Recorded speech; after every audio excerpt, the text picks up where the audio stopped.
밝고 또 오늘 이렇게 함께 새해 첫 주일 예배를 드리게 됐습니다. 저희가 송구 영신 예배 때 또 함께 셀러브레이션 하고 축복했지만 올 한 해 우리 귀한 성도님들의 삶 가운데 우리 하나님께서 주시는 참 기쁨과 감사의 제목이 넘치시기를, 세상이 주는 평강이 아니라 우리 하나님께서 주시는 평강이 넘치시기를 다시 한번 주님의 이름으로 축복드립니다. 저희가 올 한 해에는 주일 설교를 어떤 본문으로 할까 생각하다가 저희 교회가 매일매일 조금씩 묵상하고 있는 생명의 삶 큐티 책에 있는 본문을 그 중에서 한 본문을 정해서 제가 주일 설교 본문으로 여러분들과 함께 나누려고 합니다. 이렇게 팬데믹 기간이 계속되면서 참 중요하게 부각되는 것 하나가 신앙의 홀로서기가 점점 중요해지는 것 같아요. 언제 어떤 상황, 우리가 모이지 못하는 그러한 상황이 있을 수도 있기 때문에 그런 상황에도 내가 홀로 하나님과 교제하고 하나님의 은혜를 나눌 수 있는 그러한 그 신앙의 기초 체력을 쌓는 것이 굉장히 중요한데, 그것을 위해서 참 중요한 또 유익한 훈련이 quiet time, 큐티, 조그만 그 말씀을 가지고 우리가 하나님과 교제하고 묵상하고 하나님 은혜를 생각하는 것이죠. 그래서 올 한 해 우리 온 교회가 신앙의 홀로서기, 개인적인 경건 생활 또 열심히 하기를 바라는 마음으로, 또 주중에 함께 묵상했던 말씀을 주말에 주일 본문으로 쭉 이어가면서 함께 그 흐름을 따라가면 좋겠다 하는 바람으로 주중에 묵상했던 말씀 중에 한 본문을 주일 설교로 나누려고 합니다. 올해가 시작하면서 저희가 첫 주에 묵상하게 된 본문이 요한 1서 이 서신인데요. 오늘은 이 첫 부분을 주일 설교로 잠깐 나누고 이번 한 주 동안에 저희가 새벽마다 또 요한 1서 말씀을 같이 나누면서 짧은 책이지만 아주 깊이가 있는 하나님의 사랑이 담뿍 담겨 있는 이 말씀의 은혜를 함께 나누었으면 좋겠습니다. 자, 요한 1서라고 하는 이 책 편지입니다. 성경에 무슨 서라고 끝나면 편지가 대부분이죠. 그리고 요한이라고 하는 사도가 쓴 편지, 교회에 쓴 편지입니다. 예수님의 제자들 12명 중에 요한이라고 하는 사도는 가장 오래 살았던 사람으로 알려져 있습니다. 사실 그의 형제였던 야고보는 그 사도들 중에 가장 먼저 순교했던, 생명을 잃었던 사람이었던 반면에 요한은 사도들 중에 가장 오래 끝까지 살아남아서 교회를 목회하고, 특별히 당시에 교회 가운데 여러 가지 잘못된 가르침, 이단적인 가르침들이 들어왔을 때 그것들을 하나씩 논박하고 진리 가운데 교회를 지키려고 애썼던 그런 사도가 요한이었습니다. 그래서 교회를 진리 가운데 지키기 위해서 요한 복음도 쓰고 요한 1서, 2서, 3서 편지도 쓰고 나중에 요한 계시록, 종말의 때에 대한 계시록도 썼죠. 사도 요한의 특징은 그가 사도들 중에 가장 장수한 사람이었다, 장수의 복을 누렸다 하는 것인데요. 이분이 이 땅에서 오래 살았다, 장수의 복을 누렸다 하는 것도 참 부러운, 참 욕심날 만한 그러한 일이지만, 그것보다 우리가 더 부러워해야 할 것은 그 긴 시간을 살면서 그 긴 시간 동안에 예수님과 깊이 교제하고 예수님을 깊이 사랑하고 예수님을 깊이 섬겼던 제자의 삶, 그 삶을 끝까지 살았다라고 하는 것이 우리가 얼마나 큰 도전이 되는지 모릅니다. 성경을 쓴 저자들이 참 여러 명 있죠. 성경의 저자들마다 강조하는 부분들이 조금씩 다릅니다. 그런데 특히 이 요한이라고 하는 사도가 가장 강조하고 좋아하는 말이 하나 있습니다. 그것은 교제, 사귐, 관계라고 하는 단어입니다. 그의 책에는 모든 곳곳마다 교제, 관계라고 하는 것이 아주 중요하게 흘러넘치고 있습니다. 대표적인 예 몇 구절만 한번 생각해 보죠. 여러분 많이 아시는 구절입니다. 요한복음 1장 12절 보면 영접하는 자, 곧 그 이름을 믿는 자들에게는 어떤 권세를 주십니까? 하나님의 자녀가 되는 권세를 주신다. 예수 그리스도를 믿는 자에게는 하나님의 자녀가 되어 하나님과 부자 간의 관계, 부녀 간의 관계를 맺으며 하나님이 우리의 든든한 아버지로 그분을 신뢰하며 갈 수 있는 새로운 관계가 생긴다. 하나님의 심판대 앞에서 죄사함을 받는 그것도 참 엄청난 그러한 복이지만 거기서 끝나지 않고 계속해서 하나님과 생명의 관계를 맺어나가는 것이죠. 또 요한복음 15장 말씀 포도나무 비유 여러분 잘 아시죠? 나를 떠나서는 너희가 아무것도 할 수 없다. 그러니 너희는 나의 안에 거하라 말씀하셨습니다.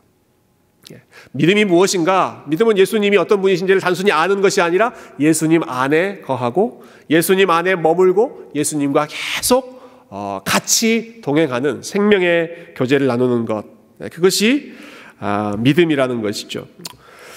참 인상적인 것은 요한복음의 마지막 21장입니다. 요한은 예수님에 대한 이야기를 다 마무리하면서 어떠한 사건으로 결론을 내리는고 하니 요한복음 21장에 예수님께서 베드로에게 물으셨던 질문, 네가 나를 사랑하느냐? 3번 물으시잖아요. 네가 나를 사랑하느냐? 이것이 요한복음 전체의 결론이었습니다.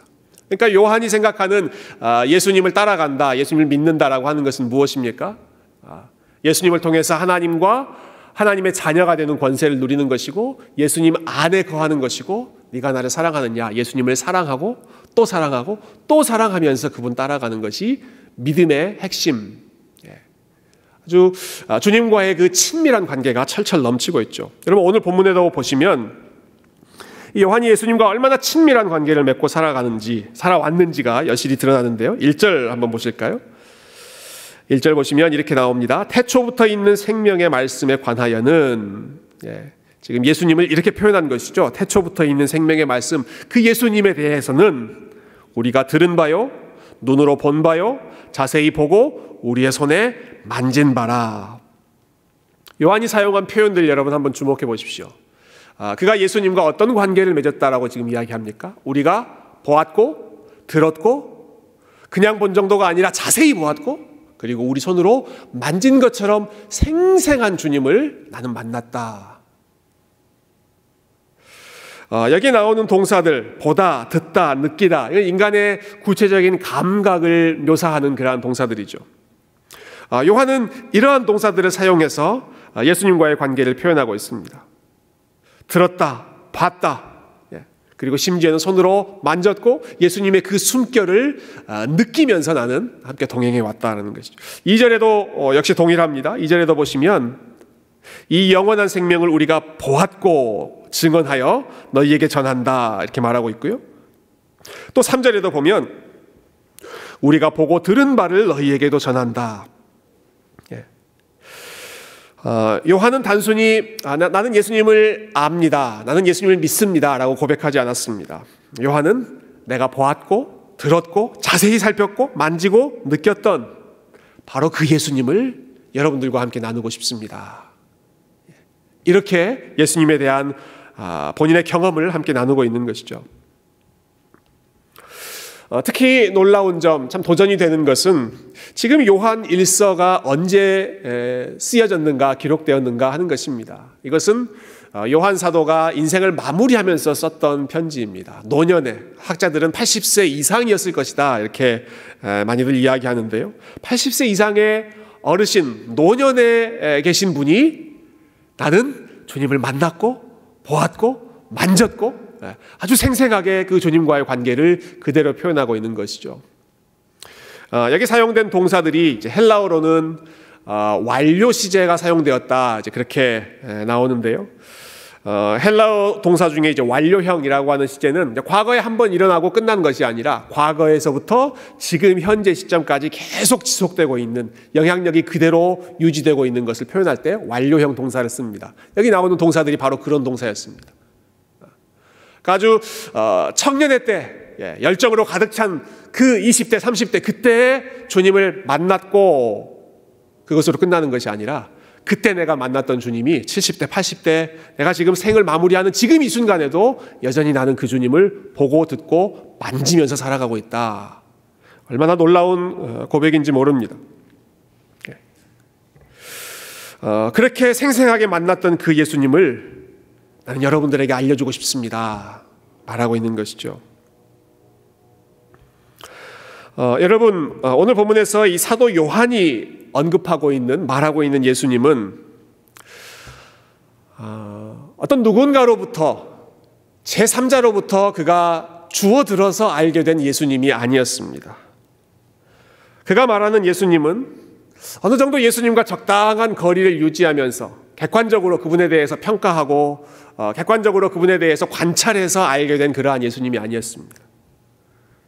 직접 3년 동안 함께 동고동락하면서 예수님과 동행했던, 직접 만났던 그 예수님이었고, 예수님이 승천하신 이후에, 떠나신 이후에도 성령님을 통하여서 계속해서 예수님과 교제하고 연합하고 점점 더 가까이 살았던 바로 그 예수님, 그 생명의 주인 되시는 예수님을 요한은 교회 가운데 함께 나누고 싶어 하는 것이죠.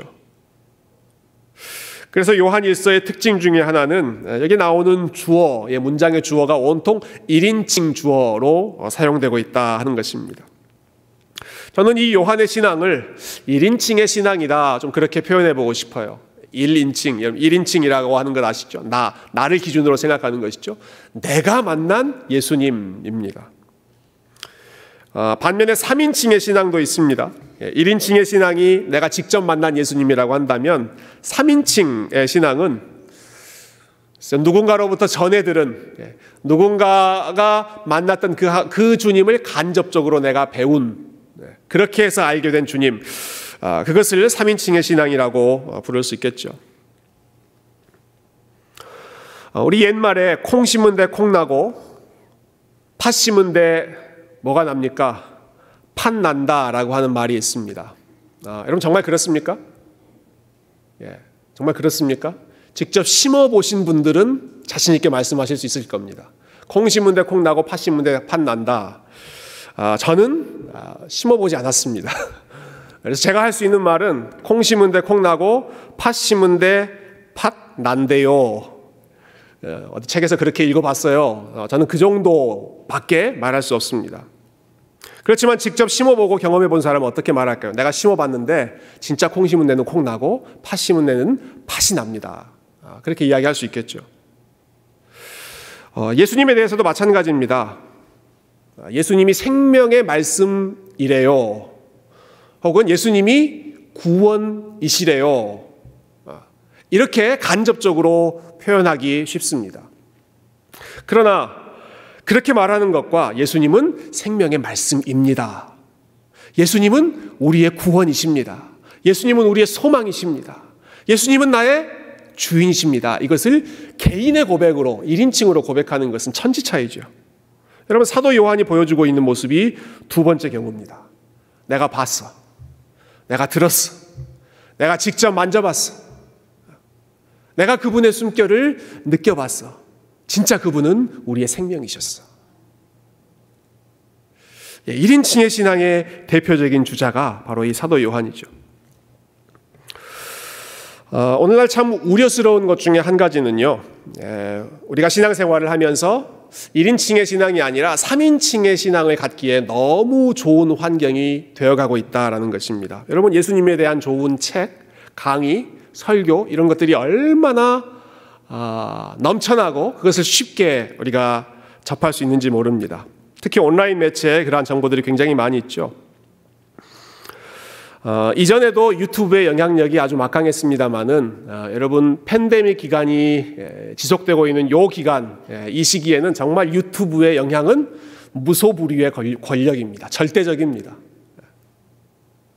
물리적인 경계가 허물어지면서 전 세계 어느 곳의 교회, 유명한 설교 우리가 다 들을 수 있고요. 심지어는 라이브로 진행되는 여러 교회의 설교, 예배에 함께 참여할 수 있습니다.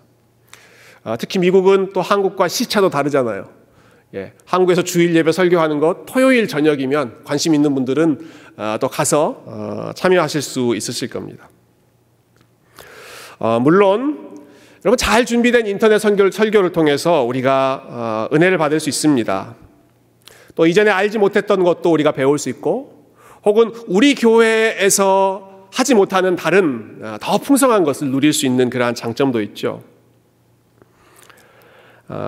이렇게 직접적으로 만날 수 있는 것이 참 제약을 받다 보니까 저희 교회에서도 사실 지난 1년 동안 유튜브 채널을 열심히 사용했습니다. 좋은 강의도 제공해 드리려고 그랬고, 또 성경 읽는 것도 함께 가이드 해 드리려고 그랬고, 설교도 유튜브로 지금도 계속해서 방송되고 있죠. 제 설교가 요즘에 이제 유튜브에서 많이 나오다 보니까 저희 아이들은 제가 유튜브 스타인 줄로 알고 있습니다. 네. 그래서 언제 한번 그렇게 물어보더라고요. 저희 아이 중에 한 명이 좋아요가 많아지면 아빠가 더 돈을 많이 받느냐. 그래서 그렇지 않다 제가 설명을 했는데요.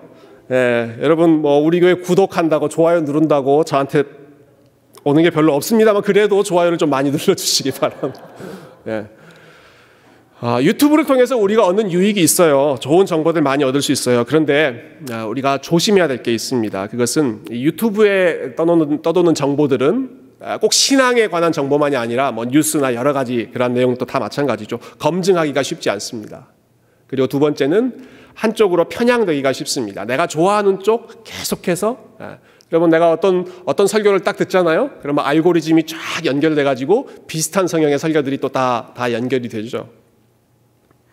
특히 우리가 조심해야 할 그것은 우리가 어떤 좋은 강의를 듣고 또 아주 탁월한 목사님, 탁월한 깊이 있는 그런 영성을 가진 목사님의 설교를 들었다고 했을 때 그리고 그것을 들으면서 고개를 끄덕일 때 마치 그것이 나의 신앙인 것처럼 착각하기 쉽다는 것입니다. 저는 이것이 굉장히 큰 위험이라고 생각합니다. 그것을 통해서 자극을 받아 영적인 성장에 도움이 된 어떤 하나의 모멘텀은 될 수 있겠지만 여러분 그것이 우리의 신앙을 대체할 수 있는 내가 주님과 1대1로 직접 교제하는 것을 리플레이스 할 수 있는 그러한 것이 되어서는 안 됩니다. 우린 눈이 높아지고 귀가 높아졌다고 해서 나의 신앙이 저절로 좋아지는 것이 아니라는 말씀이죠. 제가 신학교에서 교회 역사를 공부할 때 교수님들로부터 정말 귀에 못이 박히도록 들었던 말씀이 있었습니다. 그것은 프라이머리 소스를 직접 읽어라. 1차 자료를 꼭 읽어라 라고 하는 것입니다. 예를 들면 이제 교회 역사니까 여러 인물들에 대해서 공부하잖아요. 칼빈에 대해서 공부한다 그러면 칼빈에 대해서 연구했던 다른 학자들에 대한 글을 먼저 읽으려고 하지 말고 칼빈을 직접 네가 읽고 루터를 직접 읽고 진짜 그 사람이 무슨 말을 했는지를 다른 사람 통해서 거치지 말고 본인이 직접 읽는 것이 그게 제일 확실한 지식이다, 배움이다라고 하는 것이죠. 신앙생활 역시 마찬가지입니다. 저와 여러분이 예수님을 직접 만나야 됩니다. 직접 만나야 됩니다. 누군가가 경험했던 누군가가 참 간증으로 이야기하는 또 풀어주는 그러한 예수님이 아니라 저와 여러분이 직접 1대1로 예수님을 만나야 합니다. 그래서 우리가 성경에 나오는 욥처럼 고백할 수 있어야 합니다. 여러분 욥이 하나님을 전능하신 그 하나님을 만난 후에 마지막 결론에 이렇게 고백하잖아요. 내가 지금까지는 하나님을 귀로 들은 것 같았지만 이제는 하나님을 눈으로 본 것 같습니다. 귀로 듣는 것과 눈으로 똑바로 보는 것은 천지 차이죠. 내가 귀로 듣는 전에 들은 그러한 신앙이 아니라 주님 특별히 욥 같은 경우는 고난을 통해서 그 하나님과의 관계, 하나님에 대한 깨달음이 더 깊어졌죠. 하나님을 내가 눈으로 보는 것처럼, 손으로 만지는 것처럼, 직접 숨결을 대하는 것처럼 그렇게 생생하게 주님을 만나기를 소망합니다. 우리 새교회가 또 한 해를 시작하는 저와 여러분의 삶이 올 한 해 동안 우리 주님을 사도 요한처럼 눈으로 보고 듣고 손으로 만지는 그러한 생생한 경험, 생생한 살아있는 관계, 우리 주님과의 교제가 더 깊이 친밀해지는 영적인 복이 넘치시기를 주님의 이름으로 축원드립니다. 우리는 그렇게 예수님과 교제해야 되고요. 그리고 우리는 그렇게 할 수 있습니다. 이것이 참 우리에게 참 도전이 되고 격려가 되는 말씀입니다. 그렇게 할 수 있습니다. 왜냐하면 그러한 친밀한 관계를 우리에게 선물로 주시기 위해서 주님께서 이 땅 가운데 오셨기 때문입니다. 주님과 친밀한 관계를 누리는 것이 단순히 우리가 사모하고 우리가 원하는 것이 아니라 하나님께서 우리보다 훨씬 더 간절히 원하고 계시고 계획하셨던 일이고 그 일을 위해서 하나님께서 그 아들 예수 그리스도를 이 땅 가운데 보내셨죠. 2절 말씀 한번 보실까요? 여러분 이것을 얼마나 하나님께서 원하셨는지를 우리가 2절을 통해서 알 수 있습니다. 이 생명이 나타내신 바 된지라. 번역하느라고 좀 표현이 어색한데요. 이 생명이 나타났다라는 것입니다. 이 생명이 우리에게 나타났다. 이 영원한 생명을 우리가 보았고 증언하여 너희에게 전하노니 이는 아버지와 함께 계시다가 우리에게 나타내신 바 된 이시니라. 그 생명, 영원한 생명, 요한이 1절에서는 태초부터 있는 생명의 말씀이라고 표현하고 있는 바로 그 생명이 우리에게 나타났다. 방금 전에 언급했던 표현들은 요한이 쓴 그 복음서 요한복음의 첫 번째 시작하는 1장 1절 말씀과 아주 흡사하죠. 요한복음 1장 1절 한번 띄워주시면 좋겠습니다. 요한은 예수님에 대한 복음서, 예수님에 대한 이야기를 시작하면서 이렇게 선언합니다. 태초에 말씀이 계시니라. 이 세상이 창조되기 이전부터 계셨던 말씀이셨던 주님, 그 주님께서 하나님과 함께 계셨으니 이 말씀은 곧 하나님이시니라. 그 말씀이 오늘 요한일서 1장 1절에서는 우리 가운데 나타나셨다. 왜 나타나셨습니까? 태초부터 계셨던 하나님, 아버지 하나님과 함께 계셨던 그 영원하신 하나님의 아들 예수 그리스도께서 왜 이 땅 가운데 우리 앞에 가까이 나타나셨습니까? 저와 여러분과 친밀한 관계를 맺기 원하셨기 때문입니다. 가까워지시려고. 그냥 멀리서 먼 발치서 바라보는 관계가 아니라 직접 우리가 살아가는 시간과 공간 속으로 들어오셔서 우리와 함께 교제하시고 우리에게 정말 주님이 어떤 분이신지를 알려주시고 함께 걸어가시기 위해서 하늘에 계시지 않고 이 땅 가운데 오셨던 것이죠. 여러분, 우리 주님께서 어느 정도 우리와 친밀한 교제를 원하시는지 아십니까? 오늘 우리가 함께 나누는 이 성찬을 보면 알 수 있습니다. 성찬이 증거입니다. 심지어는 이렇게까지 말씀하시는 것이죠. 나를 먹고 마셔라. 나를 먹고 마셔라. 나의 살이 너희의 힘이 되기를 원하고 나의 피가 너희의 곳곳에 몸에 흘러 들어가서 죽어있는 것들이 살아나기를 원한다. 나를 먹고 마실 정도로 나는 너희와 함께 연합하기를 원한다. 그 정도로 가까워지기를 원하시는 분이 우리 주님이시죠. 영원하신 분께서 시간과 공간 속에 살고 있는 우리 가운데 나타나셨고 그리고 자신의 살과 피를 완전히 내어주시기까지 우리 가운데 더 가까이 나타나시고 함께 하시는 분이 우리 주님이시기 때문에 그만큼 우리와의 사귐을 원하시는 그분이 계시기 때문에 우리가 그분과 교제를 누릴 수 있는, 생명을 누릴 수 있는 근거가 마련되었다는 것이죠. 예수님과의 교제 어떻게 내가 누려야 하나, 어떻게 시작해야 되나, 사실 막연한 분도 계실 것입니다. 그러나 여러분, 그 막연한 생각보다 기대하는 마음을 여러분이 더 먼저 가지시면 좋겠어요. 우리 주님은 만나기 위해 찾아오신 분이고 나와 교제하는 것을 원하시는 분이고 내가 마음만 열면 우리를 품어주시고 우리 안으로 들어오시는 분이시기 때문에 그 주님께 우리의 마음을 열고 그 주님께 나아가기만 하면 주님은 이미 기다리고 저와 여러분을 축복하기 위해 와 계신 분이시죠. 여러분, 우리가 주님을 만나고 주님과 교제할 수 있도록 하시기 위해서 또 한 가지 우리에게 주신 선물이 있습니다. 그것은 하나님의 말씀입니다. 성경입니다. 지금 사도 요한이 참 예수님을 생생하게 만나지 않았습니까? 나는 예수님을 보았다, 들었다, 손으로 만졌다 라고 고백하고 있죠. 그리고 본인이 누렸던 그 생생한 관계를 다른 사람들에게 알려주고 싶어 합니다. 그러면서 예수님을 만나라, 예수님과 교제해라 라고 지금 권면하고 있는데, 그러면 그 방법으로 어떻게 하면 예수님을 만나고 어떻게 하면 예수님을 알 수 있는가, 그 방법으로 이 사도 요한이 제시하고 있는 것이 무엇입니까? 요한이 이렇게 말합니다. Read this. 내가 쓴 이것을 읽어라 라고 말하고 있습니다.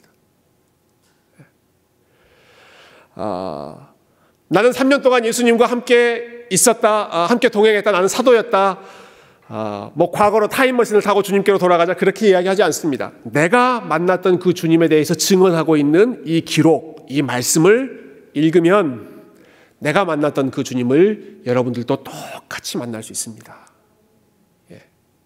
이게 지금 요한이 보여주고 있는 논리입니다.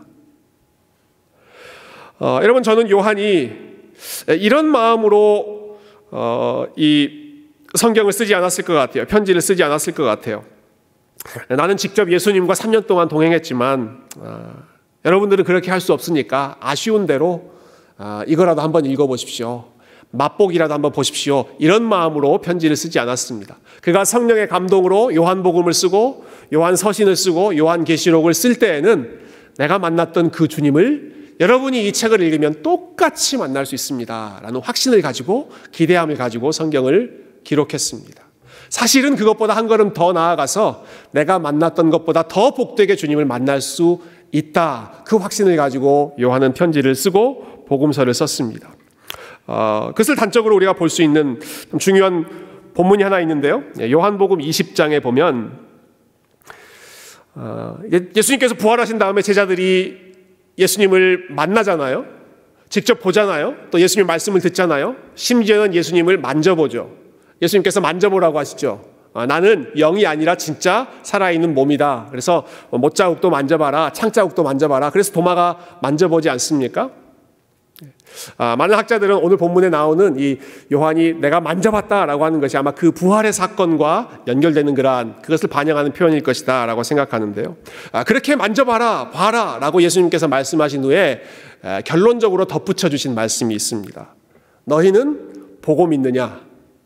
너희는 나를 만져보고 믿느냐? 보지 못하고 믿는 자들은 더 복된 자들이다.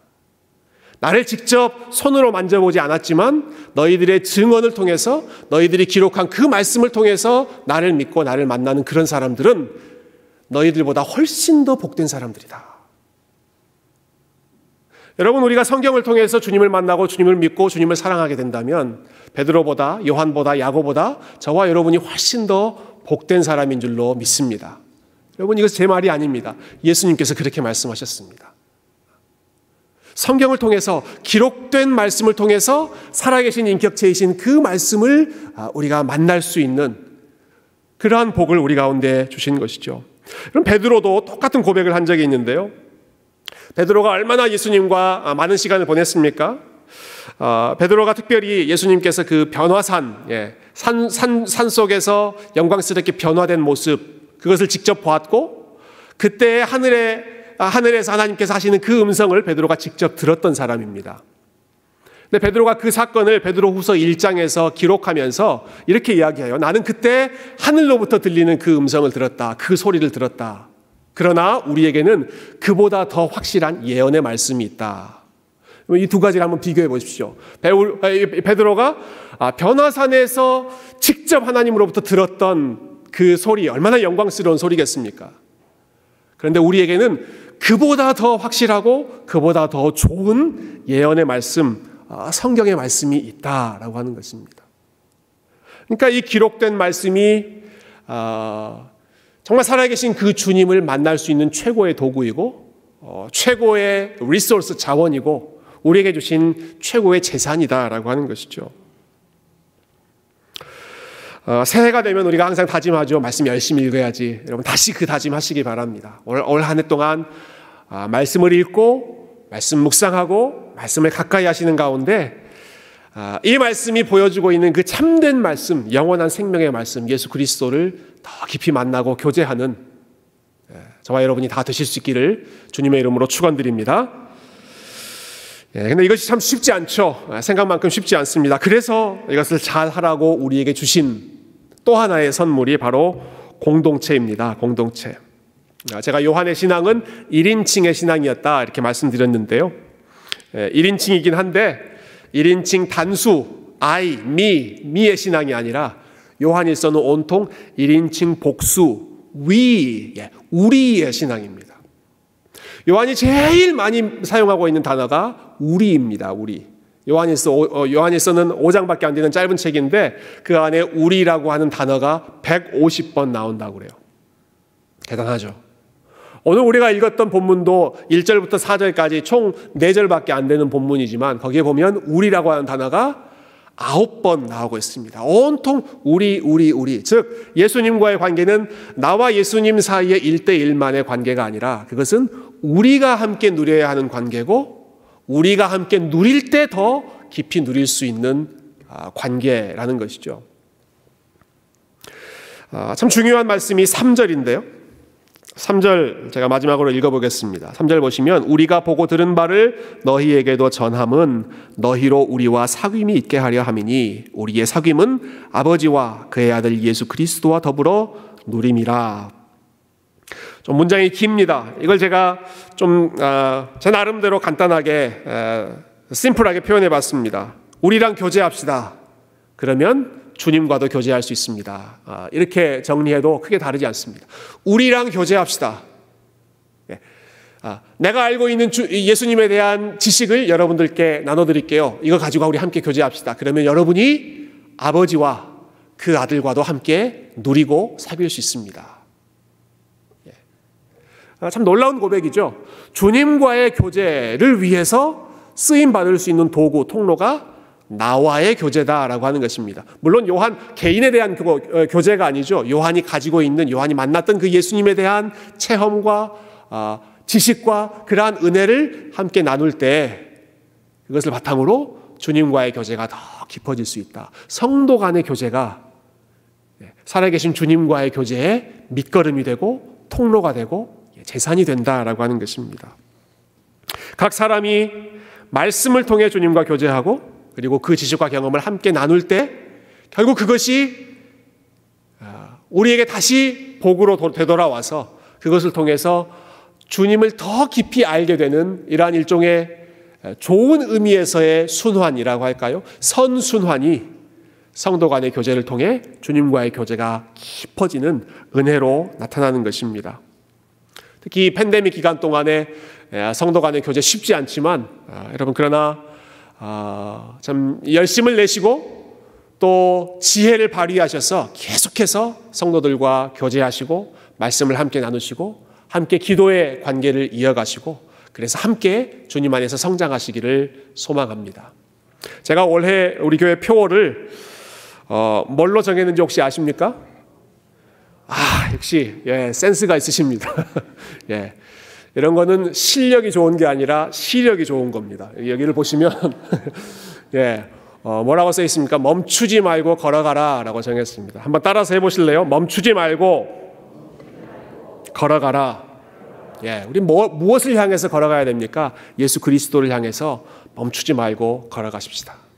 예수 그리스도를 향해서 멈추지 말고 팬데믹이든 코비드 19이든 변종 코로나 바이러스든 상관없이 그러나 주께서 우리에게 허락하신 상황 속에서 멈추지 말고 주님을 향해서 깊이 계속해서 걸어가는 우리를 사랑하셔서 먼저 다가오셨던 주님 그리고 그 주님을 알 수 있는 하나님의 말씀을 통해서 3인칭의 신앙이 아니라 1인칭의 신앙이 되고 그러나 그 1인칭이 나만의 신앙이 아니라 우리의 신앙, 우리가 함께 알아가는 함께 주님과 교제하는 그러한 귀한 믿음의 공동체, 은혜의 공동체 우리 아틀란타 새교회 안에서 여러분의 한 해의 삶이 주님과 생명의 사귐을 누리는 복된 삶이 되시기를 주님의 이름으로 축원드립니다. 함께 기도하겠습니다.